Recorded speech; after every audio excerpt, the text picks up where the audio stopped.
विवेक, तो बिल्कुल हम अपने इस सेशन की शुरुआत करें उससे पहले मैं ये जरूर कहना चाहूंगी कि देखिए जीवन जो है बेहद अनमोल है, बेहद खूबसूरत है।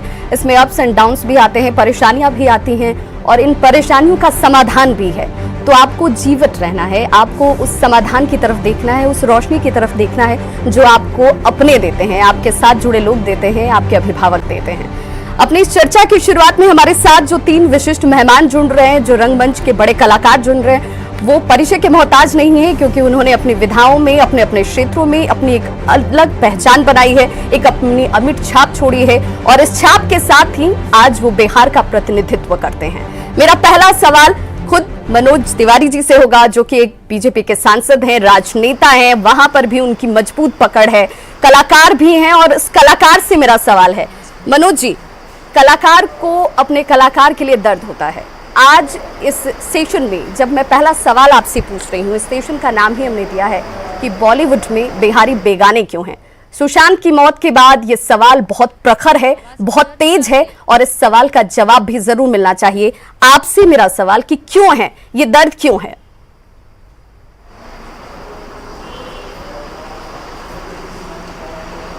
देखिए विभा जी, जब कोई भी छोटे शहर का कोई कलाकार, कोई बड़ी प्रतिभा मुंबई की तरफ कदम रखती है तो उसकी धमक से बहुत लोग परेशान होते हैं, इसमें कोई दो राय नहीं है। मैं समझता हूं जो घटना सुशांत सिंह राजपूत के साथ हुई है उसने निश्चित रूप से कई प्रश्नों को जवाब पैदा किया है और उन प्रश्नों का जवाब भी आना ही चाहिए। मुझे लगता है, क्योंकि मैं अभी गया था सुशांत सिंह राजपूत के घर भी गया था, उनके पिताजी से मिला, निहायत ही एक ठहरा हुआ व्यक्तित्व, उनकी बहन से मिला जो सबसे बड़ी बहन है, सबसे छोटी बहन है, और मुझे पता चला कि वो 10 साल के 10वीं क्लास में थे तो उन्होंने माँ को खो दिया, तब भी वो बालक विचलित नहीं हुआ।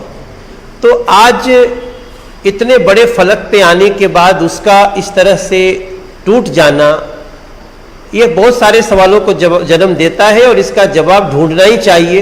मैं धन्यवाद देता हूं न्यूज़ 18 को, जिन्होंने कलाकारों के इस दर्द को समझा है। आपकी ये बात बहुत अच्छी थी कि हमें जीवट रहना है, हमें बिल्कुल लड़ना है, संघर्ष करना है, लेकिन इसीलिए हमने एक मांग की है कि सुशांत सिंह राजपूत के इस घटना की उच्च स्तरीय जांच हो। महाराष्ट्र सरकार इसमें सीबीआई इंक्वायरी की भी संस्तुति करे तो हम सबको बहुत खुशी होगी और इस पूरी घटना के तह तक जाना जरूरी है ताकि और किसी के साथ ऐसी घटना ना हो सके, हम सबक ले सकें। बिल्कुल मनोज जी, एक गीत मुझे आपके नाम के साथ याद आता है। मुझे ऐसा लगता है कि एक अनुन्याश्रित संबंध है उस गीत का आपसे और आपका उस गीत से। जिया हो बिहार के लाला, जिया तू 1000 साला। लेकिन जब ये घटना हुई, या यूं कहें कि इससे पहले कई घटनाएं होती रही हैं और इसका दावा भी नहीं किया जा सकता है कि भविष्य में ऐसी घटनाएं नहीं होंगी, तो फिर कैसे जिए बिहार का लाला, या ऐसे कलाकार कैसे जिए जो छोटे शहरों से बड़े सपने लेकर और बड़ी बुलंदियों तक खुद अपने बूते पहुंचते हैं?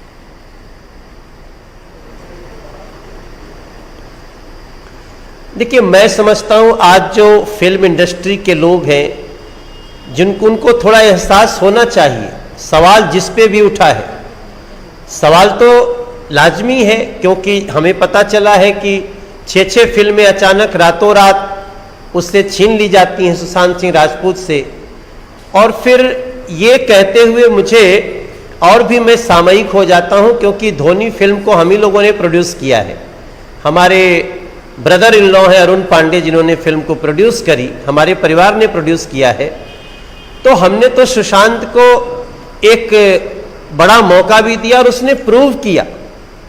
उसने सिर्फ भारत के ही लोगों का दिल नहीं जीता, सिर्फ वो बिहार का ही सम्मान नहीं हुआ, पूरा दुनिया का सिनेमा उसकी तरफ आशा भरी नजरों से देख रहा था। इसलिए मैं बार बार ये मांग कर रहा हूं, हमारे कई सांसद मित्र भी, निशिकांत दुबे जी से मेरी एक दिन बात हुई, उन्होंने भी बातों को उठाई, और हम ये जानते हैं कि हर जगह पे ये सिनेमा के अलावा भी बहुत जगह पे इस तरह का रोक है, लेकिन इसके कलाकार को, एक चमकते सितारे को इस तरह से टूटने के लिए मजबूर कर देना, इसके अंदर के तत्व को जानने के लिए जब तक हम उच्च स्तरीय जांच में नहीं जाएंगे तब तक हम उसके तह तक नहीं पहुंच पाएंगे। ये बहुत ही दुखद है और पूरा देश इससे गमगीन है। बिल्कुल, इसकी तह तक जाना इसलिए भी जरूरी है क्योंकि कलाकार का मनोबल नहीं टूटना चाहिए, क्योंकि उसी मनोबल के बूते वो आप तक और हम तक मनोरंजन के वो तमाम साधन पहुंचाता है, जिससे हम मनोरंजित भी होते हैं और कहीं ना कहीं तनाव से मुक्त भी होते हैं। लेकिन खुद उसके अंदर कितनी खाई है, कितना दर्द है, ये समझना भी हमारे और आप सबकी जिम्मेदारी बनती है। हमारे साथ शेखर सुमन जी जुड़े हुए हैं, जिन्हें हम यूं कह लें कि टीवी कलाकार के तौर पर बहुत सारी उपलब्धियां उनके खाते में हैं। एक अभिनेता के तौर पर उनकी उपलब्धियां बहुत हैं और साथ ही साथ निर्देशन के क्षेत्र में भी उनकी उपलब्धि है। शेखर सुमन जी, आपसे मैं पूछूं कि जिस वक्त में, जिस दौर में लोग बिहार से आईपीएस, आईएएस, डॉक्टर, इंजीनियर, इन तमाम क्षेत्रों का चयन किया करते थे, उस दौर में आपने बॉलीवुड का रुख किया। वहां पर आपने पहुंचकर अपनी उपस्थिति सिर्फ दर्ज नहीं की, आपने प्रतिनिधित्व किया बिहार के कलाकारों का। आपको इस दर्द से क्या कभी जूझना पड़ा? आपको ऐसा लगा कि शायद ये टीस है मेरे अंदर, जो आज मंच, जो मौका है वहां पर ये व्यक्त करने का? हाँ देखिए, सबसे पहले तो ये बता दूं कि हम जब सुशांत की खुदकुशी की बात कर रहे हैं, हम बात कर रहे हैं कि एक प्रतिनिधित्व जो था वो सुशांत कर रहा था इस वक्त आज के जमाने में बिहार का, उसमें हम भूल जाते हैं कि ऐसे वक्त में हमने उन जज्बातों को खो दिया जो एक पिता जिससे गुजर रहा है। एक पिता ने अपने बेटे को खोया है जी। और वो बेटा जिसने अपनी मां को 16 वर्ष की आयु में खो दिया था। ये कितना बड़ा दुख है, इसके बारे में और उनके जो पिता उन पर क्या गुजर रही है इसके बारे में कोई बात नहीं कर रहा। एक जबरदस्त रिप्रेजेंटेशन था बिहार का, वो तो है ही था ही, वो प्राइड ऑफ बिहार। और हमें बहुत खुशी होती थी जब भी हम सुनते थे कि सुशांत ने ये फिल्म की और सुशांत की इस फिल्म ने बहुत अच्छा किया। और तीसरी बात यह कि इससे हमें सबक लेना चाहिए कि इस तरह के पीयर प्रेशर या दबाव की वजह से इस तरह के कदम जब आप उठाते हैं जो कि एक्सट्रीम स्टेप माना जाता है, वो एक मिसाल अपने आप में अच्छा नहीं है, क्योंकि दूसरे लोग इसको फिर इसका अनुसरण करते हैं। और ऐसा मैंने सुना भी है कि उनके जाने के बाद कोई 3-4 फैंस ने भी खुदकुशी कर ली। जीवन का दूसरा नाम संघर्ष है, लड़ते रहना।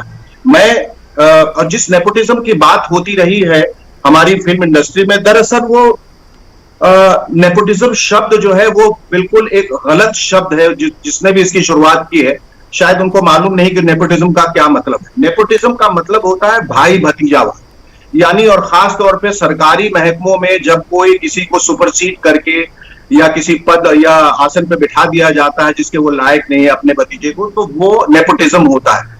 फिल्म तो एक तो इंडस्ट्री भी नहीं मानी जाती है और एक खुला महकमा है और एक फ्रीलांस जैसा जो है, फ्रीलांसिंग जैसा एटमॉस्फेयर है जहां जो भी आए वो वेलकम है। जो कोई भी आ सकता है, कोई भी फिल्में बना सकता है, कोई भी गाना गा सकता है, कोई भी एक्ट कर सकता है। और जिसके पास पैसा है जाहिर है कि वो फिर अपने मन मुताबिक हीरो को चुनेगा, अपने लोगों को उसमें डालेगा, तो उसमें कोई खराबी नहीं है। डॉक्टर्स अपने बेटे को डॉक्टर्स बनाते हैं, पॉलिटिशियंस अपने बेटे को पॉलिटिशियंस बनाते हैं, वगैरह वगैरह। ये होता है जिस इंडस्ट्री में जिसकी हम बात कर रहे हैं वो एक नेक्सस की बात कर रहे हैं। अगर हम ये मान के चलते हैं कि उसकी प्रेशर की वजह से सुशांत के साथ जो हुआ वो हुआ कि उनको इस तरह से कॉर्नर कर दिया गया, इस कगार पे, इस प्रेसिपिस पे लाके खड़ा किया गया। बिल्कुल, इस नेक्सस पे कोई बात क्यों नहीं किया जाता है? क्या इस नेक्सस को अगर वक्त रहते पहले से इस पर सवाल उठाए गए होते तो शायद ये स्थिति नहीं आती, सुशांत को अपनी जान नहीं देनी पड़ती या कोई दूसरा सुशांत सामने नहीं आएगा? ये चर्चा इसीलिए इसी बात पर, इस संवाद पर चल रही है। हमारे साथ अक्षरा सिंह भी जुड़ी हुई हैं। अक्षरा खुद एक भोजपुरी फिल्म का प्रतिनिधित्व करती हैं, एक अच्छी जानी मानी गायक भी हैं, कलाकार भी हैं, अभिनेत्री भी हैं। अक्षरा, आपका बहुत स्वागत। और मेरा आपसे सवाल ये कि देखिए, फिल्म इंडस्ट्री की जब बात होती है, उसके अंदर के उस दर्द, उस टीस और उस अंधकार की जब बात चल रही है, उस नेक्सस की बात चल रही है, तो ये तमाम लोग देश के किसी मुद्दे पर बड़ी बेबाकी से बात रखते हैं, उस पर कॉलम लिखे जाते हैं, उस पर बहुत सारी चर्चाएं छिड़ जाती हैं, लेकिन जब उसे अपने अंदर की तकलीफ को, अपने अंदर की परेशानी को, अपने दर्द पर बात करना होता है तो ये तमाम लोग छिप जाते हैं। ऐसा क्यों?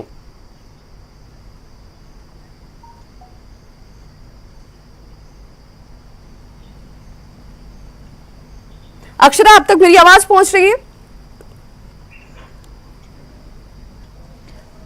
जी, अभी आ रही है। उस समय बिल्कुल। अक्षरा, मेरा सवाल आप सुन पाए?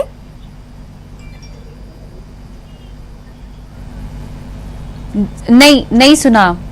अक्षरा, मेरा सवाल सीधा ये है कि जो फिल्म इंडस्ट्री अपने तमाम दूसरे मुद्दों पर, जिनमें देश की समस्याएं हैं, देश के मुद्दे आते हैं, उन पर बेबाकी से बोलती है, खुलकर बोलती है, वो अपने अंदर के दर्द पर क्यों नहीं बोलती है?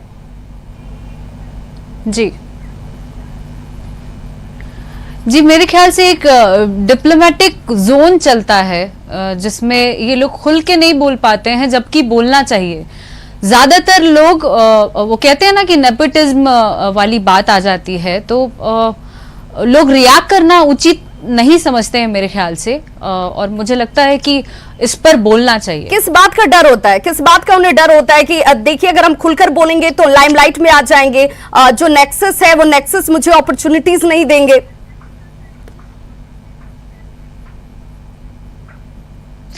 समटाइम्स मेरे ख्याल से ये एक कड़ी हो सकती है। मैं उतना डेप्थ में नहीं जानती हूँ चीजों को, इसलिए मैं उस तरीके से नहीं बयां कर पाऊंगी, लेकिन हाँ जरूर ये बात कहूंगी कि इन सबों को खुल के बोलना चाहिए।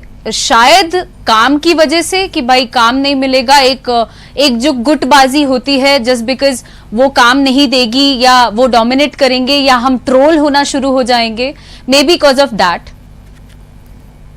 ये देखिए, यही एक दर्द जो है, या फिर यूं कह लें कि इस तरफ कोई जाना नहीं चाहता, इस तरफ कोई देखना नहीं चाहता है। मनोज तिवारी जी, मैं आपसे जानना चाहूंगी, आपने कहा कि देखिए ये जो नेक्सस है, या यूं कहें कि इसका शिकार सुशांत हो गए, तो फिर ये संवाद शुरू इस पर क्यों ना हो? इसको लेकर के हम अब बिहारी ही, या यूं कह लें कि बिहार के कलाकार ही मुखर क्यों ना हो, इस बात की आवाज क्यों ना उठे, और आज से ही क्यों ना उठे?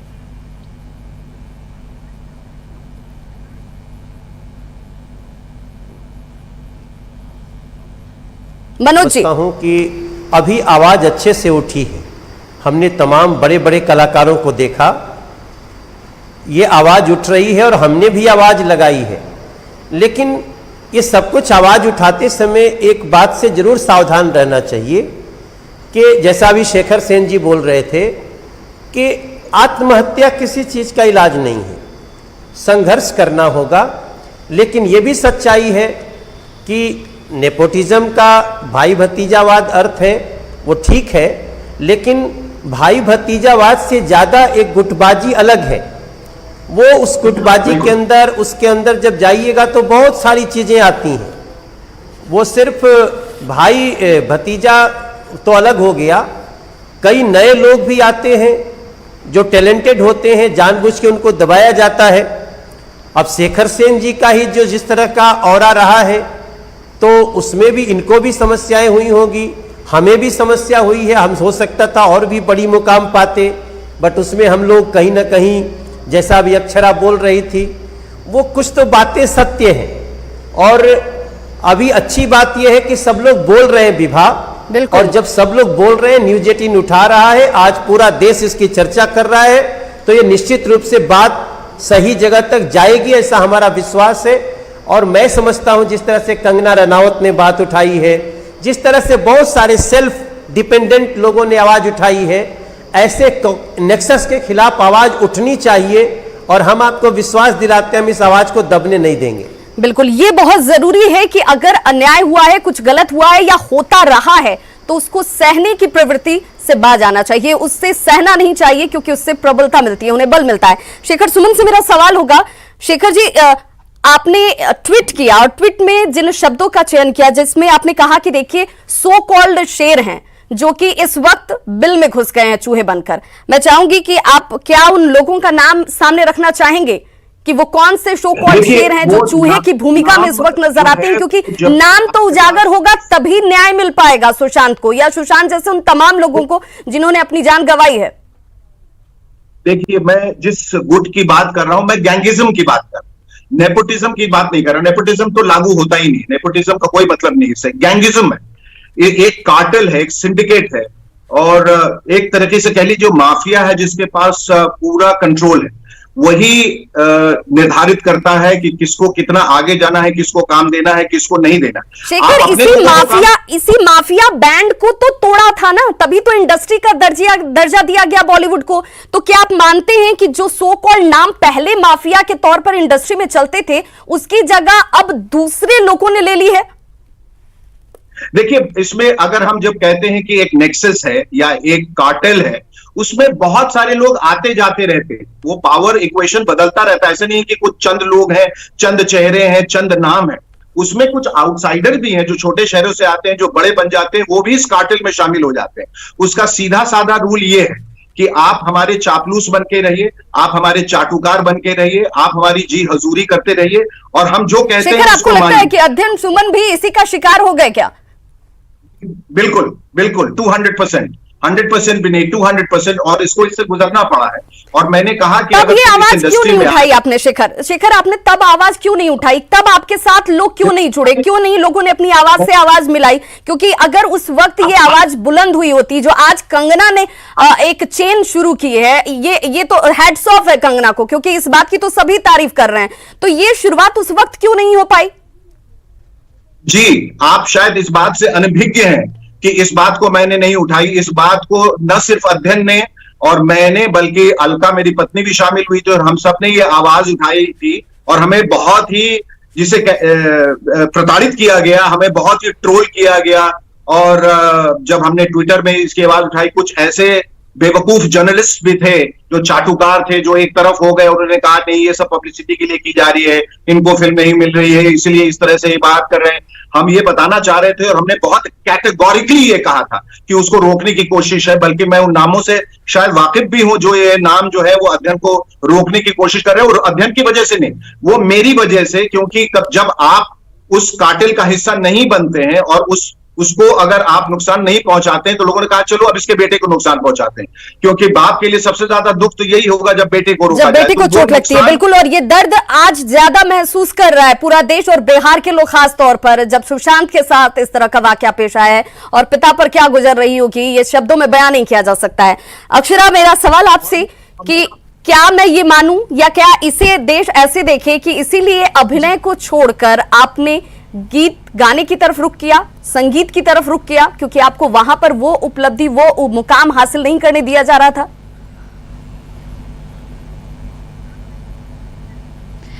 जी, मैं इस विषय पे कोई टिप्पणी नहीं करूंगी उस तरीके से, लेकिन हाँ, मेरे साथ भी कई हद तक चीजें हुई हैं, और हमारे दर्शक या जो लोग भी इस वक्त कनेक्टेड हैं वो सब जानते हैं कि मैं खुद भी इस चीज का शिकार रही हूं। फिल्म इंडस्ट्री में, अपनी भोजपुरी इंडस्ट्री में भी काफी हद तक यही चाटुकारिता, यही फालतूगिरी कि भाई हम एक कोई भगवान बन गया, उसके आगे पीछे लोग घूमते रहे कि अरे भाई यही भगवान है, यही सलमान है, यही ये है, यही ये है। तो उसको जब तक चाटुकारिता नहीं करेंगे तब तक आपको काम नहीं मिलेगा, और अगर आपको काम नहीं मिलेगा तो जाहिर सी बात है बॉम्बे जैसे शहर में आपको सरवाइव करने के लिए, आपको सांस लेने के लिए पैसे लगते हैं। मनोज तिवारी, मेरा सवाल आपसे कि क्या भोजपुरी में भी गैंगिज्म है? क्योंकि देखिए ये सब कुछ चर्चा इसी के इर्द गिर्द घूम रही है कि लोग इसके दंड से परेशान हैं।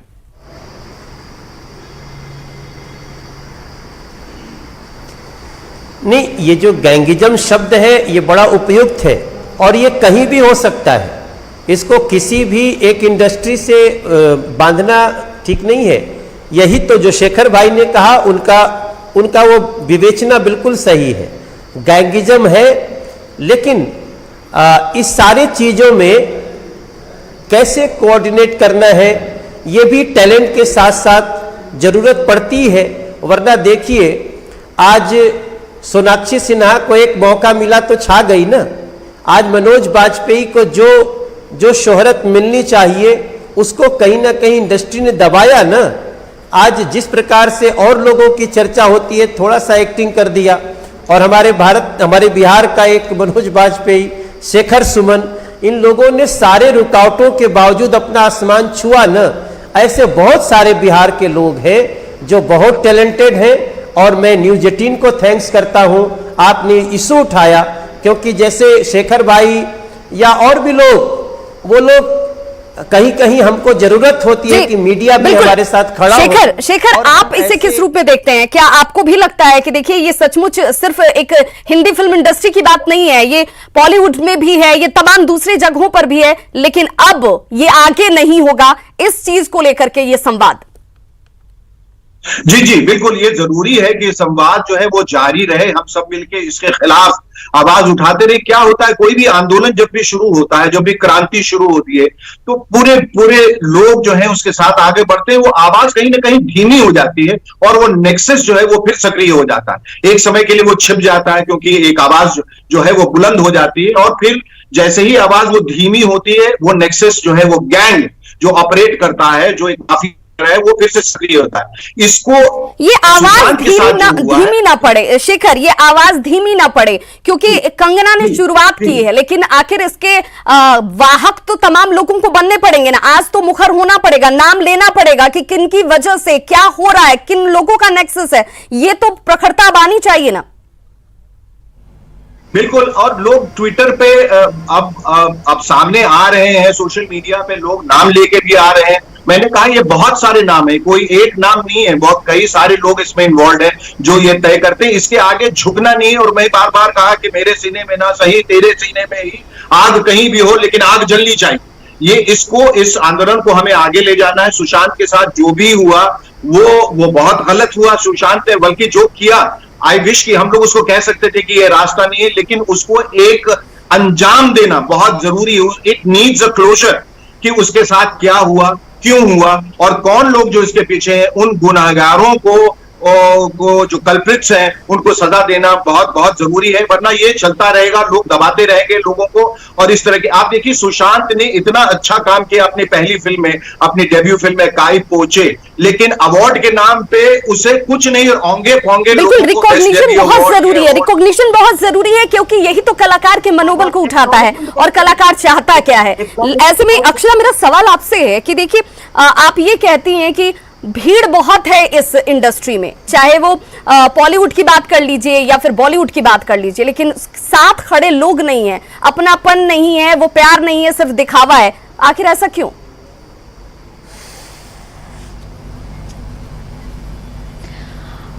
जस्ट बिकॉज ऑफ कंपटीशन, गुटबाजी, ग्रुपिज्म, जैसा कि शेखर सर ने कहा या मनोज सर कह रहे हैं, जाहिर सी बात है यहाँ पे ग्रुपिज्म बहुत ज्यादा है और उसको ही लोग ज्यादा तवज्जो देते हैं, जिसकी वजह से अपनापन नहीं है। लोग मरने के बाद आज हर कोई आवाज उठा रहा है, आज हर कोई एक गुट बनना चाह रहा है, या बहुत गर्म है सिचुएशन। छोटे में मेरा सीधा सवाल, कैसे टूटेगा? कैसे टूटेगा ये नेक्सस? कैसे टूटेगा? जब आप स्ट्रगल करते हैं तब आपके सामने कोई नहीं रहता है।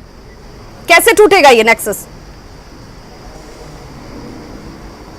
मनोज जी, ये तभी टूटेगा जब ये मुद्दा आज गर्म है। मीटू भी गर्म हुआ था, लेकिन धीरे धीरे करके उसको शांत कर दिया गया। आज ये मुद्दा गर्म है तो इस पे आवाज उठनी चाहिए और ये लगातार बरकरार रहना चाहिए। बिल्कुल। मनोज जी, आपका रिएक्शन? देखिए, मेरा मानना है कि ये एक तो इसकी उच्च स्तरीय जांच की हम बार बार कोशिश कर रहे हैं। हमारे एक बहुत ही विद्वान सांसद हैं निशिकांत दुबे जी, उनका बेड़ा उठाया है उन्होंने। और हम सभी लोगों से उस जांच के पहले, सभी लोग जो इस गैंगिज्म में, उनको पता है कि कौन है गैंगस्टर, उनको थोड़ा सोचना चाहिए कि आपके थोड़ी सी व्यावसायिक और नाम होने की प्रतिद्वंदता ने सुशांत राजपूत को ले लिया। आप भी अपने को बदलो, हर कोई बदले, हर प्रतिभा की, बिल्कुल, प्रतिभा को सामने आने दीजिए। देखिए, अगर क्षमता है तो आपको कोई दबा नहीं सकता है, कोई रोक नहीं सकता है, लेकिन रिकॉग्निशन बहुत जरूरी है। शेखर सुमन, आपसे बहुत संक्षेप में, बहुत कम वक्त बचा है हमारे पास, आपका रिएक्शन जानना चाहूंगी कि आखिर कैसे रोक दें, कैसे रोकें, पहल कैसे हो? मैं आपको देखिए, इन सब मामलों में हम कुछ भी कहते रहे, कुछ भी बोलते रहे, कितने भी मुखर हो, ये जो गैंग है वो ऑपरेट करता रहेगा। तो उसका फिर उपाय क्या है, निदान क्या है, रास्ता क्या है, कैसे उसे रोके, वो आपको बता दें कि इसका निदान जो है जनता के हाथों में। जनता सर्वोपरि है। जनता जब आपको सर पे उठा के ऊपर करती है, वो आपको ऊपर से उठा के नीचे पटक भी सकती है। अगर उसने तय कर लिया और जनता ने आइडेंटिफाई कर लिया कि ये गैंगस्टर्स हैं, ये गैंग है, इनकी ये फिल्में हैं, ये गलत लोग हैं, मीडियोक्रिटीज हैं, जिनको ये ऊपर लाने की कोशिश कर रहे हैं, उनकी फिल्मों का बहिष्कार करना बहुत जरूरी है। बहुत बहुत शुक्रिया आप तीनों विशिष्ट मेहमानों का हमारे साथ जुड़ने के लिए और इस खास चर्चा के लिए। देखिए, इस चर्चा के पीछे का मकसद बहुत साफ है कि जो गैंगिज्म है, जो नेक्सस है, वो नेक्सस किसी प्रतिभा को न दबाए, किसी से अपनों को न छीने, ये बहुत जरूरी है। और जिसकी शुरुआत कंगना ने की है, ये आवाज दबनी नहीं चाहिए। ओवर टू विवेक। बहुत बहुत शुक्रिया।